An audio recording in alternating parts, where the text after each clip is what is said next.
और वो मैं और आप हैं। हालेलुया। जब आप पापों की क्षमा मांगते हो, मुझे जवाब देना, बिल्कुल सच्चा सच्चा जवाब देना। प्रेमलता दीदी गुड मॉर्निंग जी, गुड मॉर्निंग। मुझे बिल्कुल सीधा सीधा जवाब देना, ठीक है? बताइए, सच सच बताइएगा।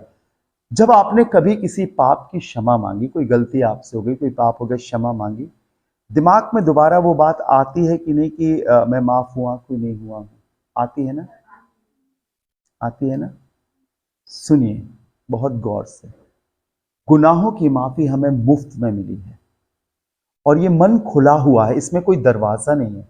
यहीं से परमेश्वर आता है और यहीं से शैतान आता है। जब आप बोलते हो प्रभु मुझे माफ कर, आपकी बात को शैतान कैच करता है और वही बात आपके दिमाग में डालता, तेरे पाप क्षमा नहीं हुए।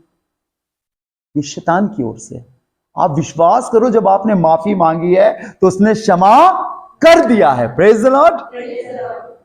और जब बार बार आपके दिमाग में वही बात आ रही है तो इसका मतलब आप परमेश्वर की बात नहीं सुनकर शैतान ने आपकी बात को पकड़ लिया। अच्छा ये माफी मांग रहा, मैं इसको बोलूंगा नहीं हुए माफ, नहीं हुए माफ। अब रेवल्यूशन की किताब बताती है कि शैतान रात दिन सिंहासन के सामने खड़े होकर प्रभु के चुने हुओं पर दोष लगाता है। अब यीशु अपने हाथों को दिखाता है, छिले हुए हाथों को, अपनी पसली को दिखाता है, नहीं मैंने इसके लिए लहू बहाया, मैंने अपना खून बहाया है और इसके गुनाहों को माफ किया है। हालेलुया। तो जब ये ख्याल आपके जीवन में आए तो उसके विरोध में खड़े होइए। कैसे खड़े होगे? एक आयत पढ़ो, कोई पढ़ेगा जल्दी से? 2 Corinthians chapter 10 verse 5। सीधी चाय गरम कर लो। 2 Corinthians chapter 10 verse 5।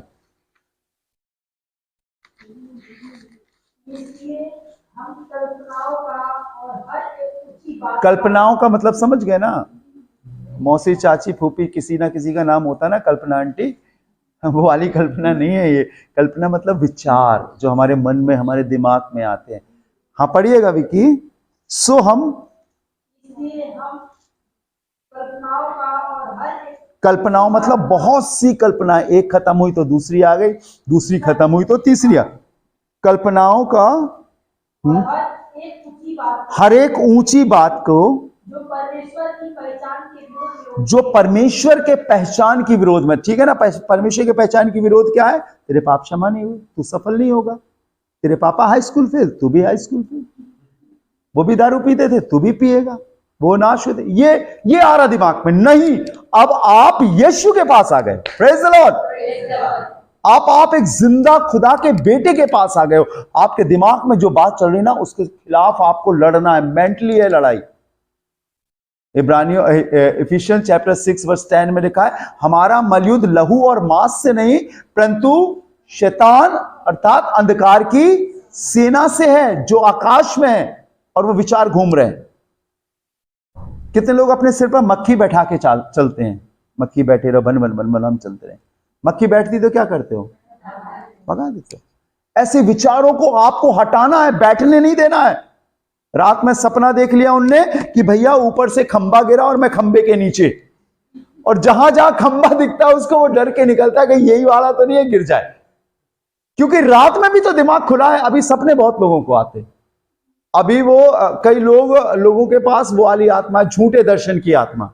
समझ रहे हैं ना आप? रात में, क्योंकि बाइबल में लिखा है कि तुम्हारे जवान दर्शन देखेंगे, तुम्हारे पुरनिये स्वप्न देखेंगे। डैनियल भी स्वप्न देखता था, उसने भी स्वप्न देख लिया बेचारा, ये वाली आयत पढ़ के। हाँ, ये परमेश्वर के तरीके हैं अपने लोगों से बात करने के।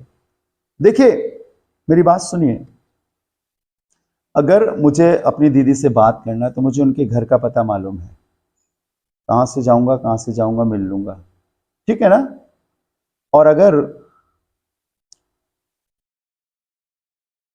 वो मुझसे नहीं मिल रही हैं तो फिर मैं क्या करूंगा? फोन करूंगा। फोन भी नहीं उठा रही हैं तो उनका बेटा मिल गया, भैया बेटा घर पे जाना तो मम्मी से बात। ये तरीके हैं मिलने के। ऐसे ही परमेश्वर के भी एक तरीके हैं, दर्शन, स्वप्न, ठीक है ना? ये जब आप सुनो ये परमेश्वर के। लेकिन अगर आप सीधे सीधे प्रभु से बात करोगे तो क्या दर्शन और स्वप्न की जरूरत पड़ेगी? नहीं पड़ेगी। प्रभु को आपका पता मालूम है, सीधा सीधा मालूम है, वो आपको बताएगा। लेकिन कई लोग, शैतान उनके मन की भावनाओं को कैच कर लेता, क्योंकि वो पूरी बाइबल नहीं पढ़ते, समझते नहीं है। पढ़ लेते तो समझते नहीं है। और फिर उन्हें स्वप्न आता, कुछ कुछ पूरा हो जाता। उन्हें रात में देखा कि एक काली काली लेडीज सुबह होते ही मेरे घर पे आएगी मांगने के लिए, और वो ही आ गई मांगने के लिए।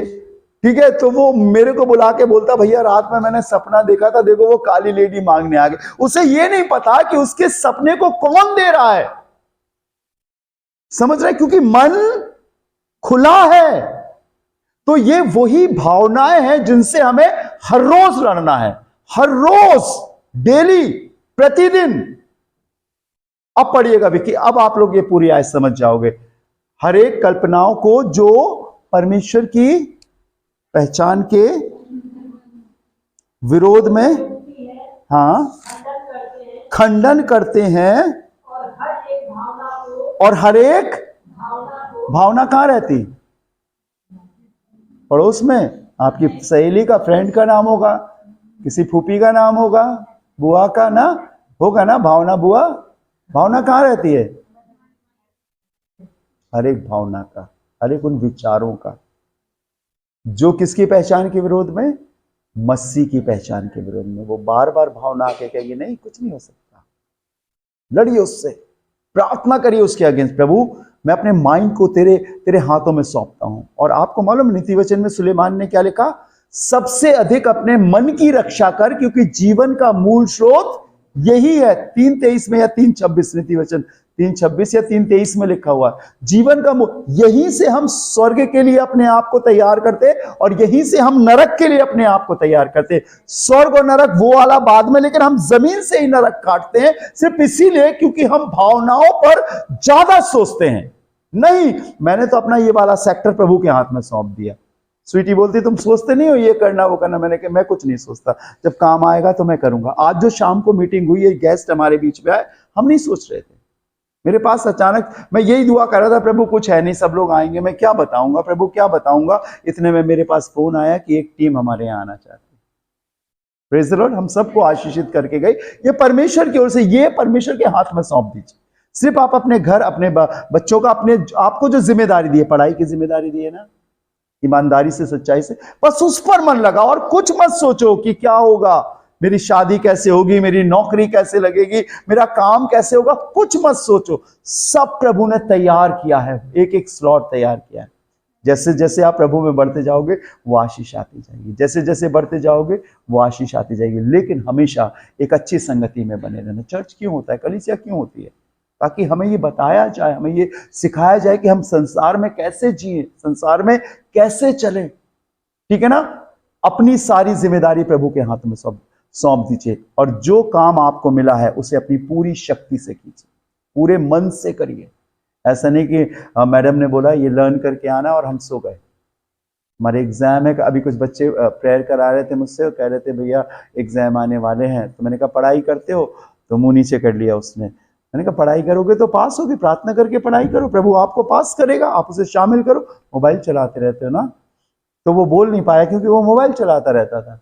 ठीक है, जो जिम्मेदारी आपको दी उसे वफादारी से, सच्चाई से करिए, करते जाइए, और जब समय आएगा प्रभु आपके लिए सब चीजें दे आए। आप दूसरे को देखोगे वो 2 नंबर से कमा रहा है। मुझसे एक जन फोन करके बोल रहा, भैया मेरे बेटे की नौकरी लग रही है, सिर्फ 2 लाख दे रहा हूं मैं, प्रार्थना करना कि लग जाए। बता मैं प्रार्थना करूंगा क्या? मैंने कहा भैया मैं वो वाला पादरी नहीं हूं, परमेश्वर रिश्वत से नौकरी नहीं लगाता, परमेश्वर को लगाना तो सीधे लगाएगा। मैंने उसको मुंह पे बोला। 4 संडे गायब हो गया, 5वें संडे मुझे मिला, वो आया। मैंने कहा भैया क्या हुआ बेटे का? अरे यार भैया क्या करें। मैंने कहा तुम चर्च नहीं आते, रिश्वत देके लग जाती नौकरी, लेकिन रिश्वत दोगे और चर्च आओगे तो नहीं लगेगी, क्योंकि हमारा परमेश्वर मिलावट ही नहीं। आप दुआ करो ना अपने बेटे के लिए, प्रभु के पास लेके आओ ना। अगर प्रभु ने उसके लिए रखी होगी तो कोई छीन नहीं सकता वो नौकरी। Praise the Lord. वो मिलेगी बिना पैसे की। परमेश्वर पैसे का सहारा लेकर आपको उन्नति नहीं देगा, परमेश्वर डायरेक्ट दे सकता है आपको। सो हमेशा ये याद रखिए, जब कभी ऐसी वाली बातें आए ना, दूर कर दीजिए मन से। प्रभु ने आपके लिए पहले से बना के रखा है। उस चीज को प्राप्त करने की कोशिश मत कीजिए जो दूसरे के पास है, बिल्कुल भी नहीं, क्योंकि प्रभु ने आपके लिए उससे अच्छी चीज रखी है। Praise the Lord. जब मैं कारें देखता था तो जुई जुई निकलती थी, मैं कहता था पहले स्टार्टिंग में कि यार मेरे पास कब आई, ये वाली अच्छी है। दूसरी देखता तो ये वाली अच्छी है, अरे ये वाली अच्छी है। जब परमेश्वर की पवित्र आत्मा से इनकाउंटर हुआ, तो मैंने कहा प्रभु मुझे चाहिए ही नहीं, तूने जो